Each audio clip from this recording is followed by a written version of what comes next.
अभिनेत्री प्रियंका बापट म्हणाली, त्या बोल्ड सीनपासून ते आत्ता मी ऑस्ट्रेलियात बिकनी घालून केलेले फोटोशूट इथपर्यंत लोकांचे मला बरेच अनुभव आले. एका वेब सिरीजमध्ये प्रियाने बरेच इंटिमेट सीन दिले आहेत.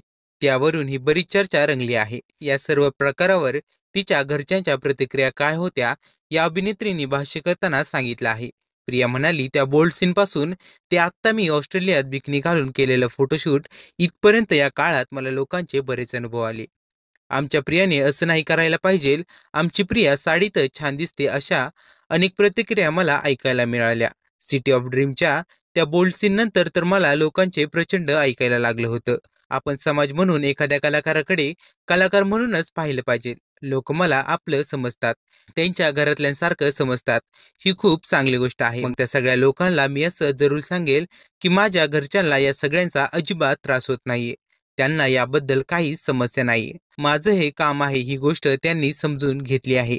माझे आई बाबा, माझा नवरा यांना काहीच अडचण नव्हती. त्या सगळ्यांनी माझ्या कामाचा हा एक भाग आहे असं समजून त्या गोष्टी आनंदाने स्वीकारल्या आहेत, जबरदस्तीने नाही. सिटी ऑफ ड्रीम्स रिलीज झाल्यानंतर ती क्लिप सगळीकडे व्हायरल होत होती.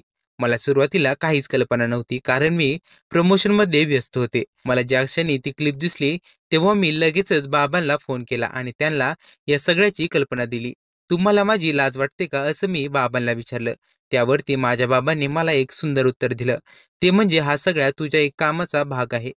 तू काम म्हणून हे स्वीकारलंयस, यात काही गैर नाही.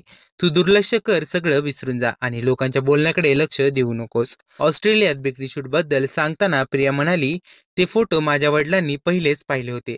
त्यांचं काहीच म्हणणं नव्हतं. मला असं वाटतं, आपण कलाकारांना आपल्या हव्या त्या सुईच्या साच्यात पाहत असतो आणि असं करणं योग्य नाही. बॉलिवूड, हॉलिवूड सिनेमांमधील कलाकारांच्या भूमिकांना तुम्ही पात्र म्हणून बघता आणि हेच तुमच्या मराठी मुलीने केलं तर संस्कृती आड येते. एका मुलीने साकारलेल्या पात्राचा अभिमान तुम्हाला का वाटत नाही? पण अशा चर्चा तेवढ्या कामापुरताच होतात, त्यानंतर होत नाही. पण त्या गोष्टींना महत्त्व द्यायचं हे आपल्या हातात असतं.